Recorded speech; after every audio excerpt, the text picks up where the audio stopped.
करीब 3 साल बाद निफ्टी इस पैटर्न को रिपीट कर रहा है। आपको क्या लगता है कि मैं कौन से पैटर्न की बात कर रहा हूँ? ये हफ्ता निफ्टी के लिए काफी इंपॉर्टेंट होने वाला है। तो इस वीडियो में हम देखेंगे कि मैं कौन से पैटर्न की बात कर रहा हूँ और ये हफ्ता निफ्टी के लिए इंपॉर्टेंट क्यों है।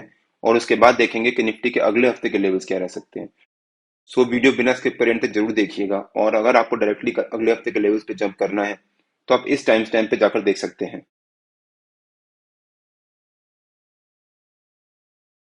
Hello friends, welcome to trade to spend. Nifty के वीकली एनालिसिस के एक और वीडियो में आपका स्वागत है। होप आपने हमारा पिछले हफ्ते का वीडियो देखा होगा जिसमें हमने अपने इस हफ्ते के लेवल शेयर किए थे। हमने जैसा कहा था निफ्टी ने ऑलमोस्ट वैसा ही मूवमेंट दिया। अगर आपने वो वीडियो नहीं देखा है तो उसका लिंक मैंने डिस्क्रिप्शन में डाल दिया है और आपको ऊपर यहाँ पर आई बटन में मिल जाएगा। एक बार आप वो वीडियो जाकर जरूर देखिएगा, उससे आपको आइडिया होगा कि निफ्टी के लेवल्स कैसे निकाल सकते हैं और मैंने वो लेवल्स क्यों शेयर किए थे। हमने कहा था कि इस हफ्ते हो सकता है निफ्टी 19650 और 19200 इसी रेंज के बीच में ट्रेड करे। उसको जिस डायरेक्शन में ब्रेकआउट या ब्रेकडाउन देगा उस डायरेक्शन में निफ्टी में अगली रैली आ सकती है और बहुत तेजी से आ सकती है।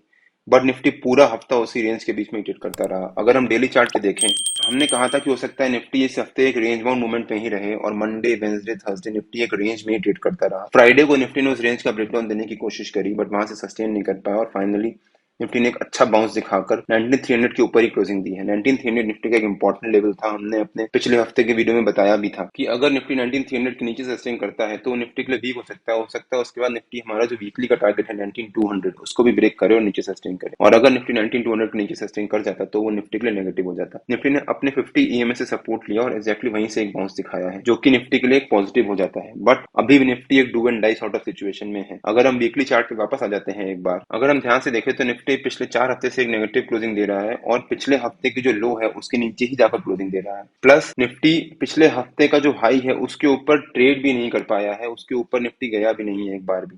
निफ्टी ने पूरा यहाँ से रेजिस्टेंस लिया। निफ्टी इस ट्रेंड लाइन से पर्टिकुलरली एक रेजिस्टेंस ले रहा है और वहीं से एक फॉल दिखा रहा है जो कि निफ्टी के लिए एक नेगेटिव हो जाता है। प्लस ये 4 हफ्ते जो निफ्टी ने एक फॉल दिखाया है, अगर हम ध्यान से देखें तो निफ्टी ने पिछले 3 साल पहले यानी कोविड के आसपास तब निफ्टी ने यहाँ पर 5 हफ्ते से लगातार एक फॉल दिखाया था और उसके बाद निफ्टी ने यहाँ पर नीचे की तरफ आकर एक रेंज बनाई थी और फिर वहां से निफ्टी ने एक अच्छी रिकवरी दिखाई थी और निफ्टी ने बहुत अच्छा बाउंस दिखाया था। और वही पैटर्न निफ्टी अब दोबारा कर रहा है। 4 हफ्ते से लगातार निफ्टी एक नेगेटिव क्लोजिंग दे रहा है जो कि 3 साल बाद निफ्टी रिपीट कर रहा है। ये निफ्टी के लिए काफी इंपॉर्टेंट हो जाता है। और निफ्टी का जो ट्रेंड लाइन सपोर्ट था जो निफ्टी पिछले 3 महीने से लगातार फॉलो कर रहा था, फाइनली निफ्टी ने उसको भी ब्रेक किया और उसके नीचे सस्टेन किया है जो कि निफ्टी के लिए फिर से एक नेगेटिव हो जाता है। तो ओवरऑल हम ध्यान से देखें तो निफ्टी के पास अभी दो नेगेटिव चीजें हैं कि निफ्टी पिछले 4 हफ्ते से लगातार फॉल दिखा रहा है और पिछले हफ्ते के हाई के ऊपर ट्रेड भी नहीं कर पा रहा है। और जो ट्रेंड लाइन सपोर्ट निफ्टी ले रहा था जिसमें निफ्टी ने पिछले 3 महीने से सपोर्ट लिया था, निफ्टी ने फाइनली उसको भी ब्रेक करके उसके नीचे क्लोजिंग दी है। तो ये दोनों चीजें निफ्टी के लिए नेगेटिव हो जाती हैं। बट निफ्टी अभी भी हमारा जो वीकली का लो था 19200 उसको ब्रेक करके उसके नीचे क्लोजिंग नहीं दे पाया है या फिर उसके नीचे सस्टेन नहीं कर पाया है। तो वो एक निफ्टी के लिए फाइनली पॉजिटिव हो जाता है। तो निफ्टी के लिए अगला हफ्ता काफी इंपॉर्टेंट है और वो निफ्टी के लिए sort of do and die sort of situation है जिसमें अगर निफ्टी हमारा जो लो है उसको ब्रेक करता है तो वो निफ्टी के लिए नेगेटिव हो सकता है उसके बाद निफ्टी में 300-400 पॉइंट की एक शार्प फॉल भी आए। और अगर निफ्टी हमारा जो अगले हफ्ते का ऊपर का लेवल है उसको ब्रेक करके ऊपर सस्टेन करता है तो निफ्टी में हो सकता है निफ्टी ऊपर की तरफ एक नई रैली शुरू करे। तो अब देखते हैं कि निफ्टी के अगले हफ्ते के लेवल्स क्या रह सकते हैं। मेरे ख्याल से 19500 के आसपास निफ्टी के इस हफ्ते का रेजिस्टेंस रह सकता है और 19200 के आसपास निफ्टी का सपोर्ट रह सकता है। हो सकता है 19500 और 19200 इसी रेंज के बीच में निफ्टी इस हफ्ते ट्रेड करता रहे। और मान लीजिए निफ्टी अगर इसी रेंज के बीच में ट्रेड करता है तो निफ्टी ओवरऑल वीकली बेसिस पे एक रेंज बनाना शुरू कर देगा।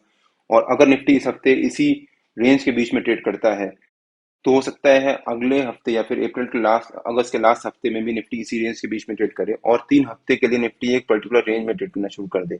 और अगर निफ्टी 3 हफ्ते की एक रेंज बनाता है और उसके बाद उस रेंज का ब्रेकआउट या ब्रेकडाउन देता है तब निफ्टी में बहुत अच्छी रैली आ सकती है उस डायरेक्शन में। अगर ब्रेकआउट देता है तो ऊपर की तरफ और ब्रेकडाउन देता है तो नीचे की तरफ। निफ्टी 19300 के नीचे सस्टेन नहीं कर पा रहा है वीकली बेसिस पे और वहां से एक सपोर्ट लेकर बाउंस दिखा रहा है। तो निफ्टी का इस हफ्ते का जो शॉर्ट टर्म सपोर्ट रह सकता है वो 19300 के आसपास। अगर मंडे को निफ्टी 19300 के नीचे क्लोजिंग देता है और ट्यूसडे को मंडे के लो के नीचे ट्रेड करना शुरू कर देता है आधा एक घंटा भी, और हमारा जो 19200 का सपोर्ट है वीकली बेसिस पे उसको भी ब्रेक करके नीचे सस्टेन करता है तो निफ्टी में नीचे की तरफ काफी शार्प करेक्शन आ सकता है। निफ्टी का नीचे का उसके बाद पहला टारगेट हो सकता है 19000 का।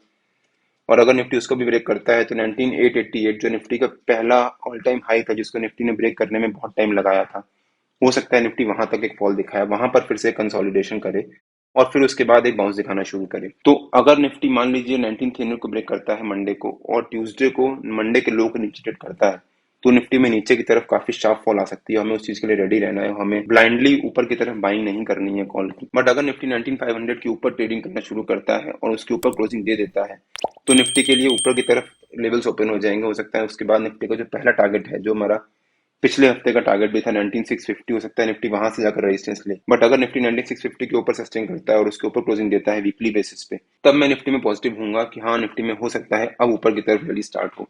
और अगर निफ्टी 19650 को भी ब्रेक करके ऊपर सस्टेन करता है तो निफ्टी हो सकता है उसके बाद 19780 और 20000 जो हमारा आज का ऑल टाइम हाई है, हो सकता है निफ्टी उसको भी ब्रेक करे और उसके बाद निफ्टी ऊपर की तरफ एक नई रैली शुरू शुरू करे। तो हमें निफ्टी के वीकली बेसिस पे 19200 और 19500 इस रेंज का बहुत ध्यान रखना है। अगर निफ्टी उसको ब्रेक करता है ऊपर की तरफ या नीचे की तरफ, तब निफ्टी में उस डायरेक्शन में काफी तेज रैली आ सकती है। निफ्टी और बैंक निफ्टी के जो भी लेवल्स होते हैं वो डेली बेसिस पे मैं अपने टेलीग्राम चैनल में पोस्ट करता रहता हूँ। अगर आपने मेरा टेलीग्राम चैनल ज्वाइन नहीं किया है तो उसका लिंक मैंने डिस्क्रिप्शन में डाल दिया है और आप मेरे को टेलीग्राम में ट्रेड टू स्पेंड नाम से सर्च मार के ज्वाइन कर सकते हैं। अगर आपको वीडियो अच्छा लगा हो तो please like, share and subscribe और बेल आइकन जरूर हिट कर लीजिएगा, सो दैट जब भी मैं अपना अगला वीडियो पोस्ट करूँ आपको नोटिफिकेशन आ जाए। Till then, happy trading and जय हिंद।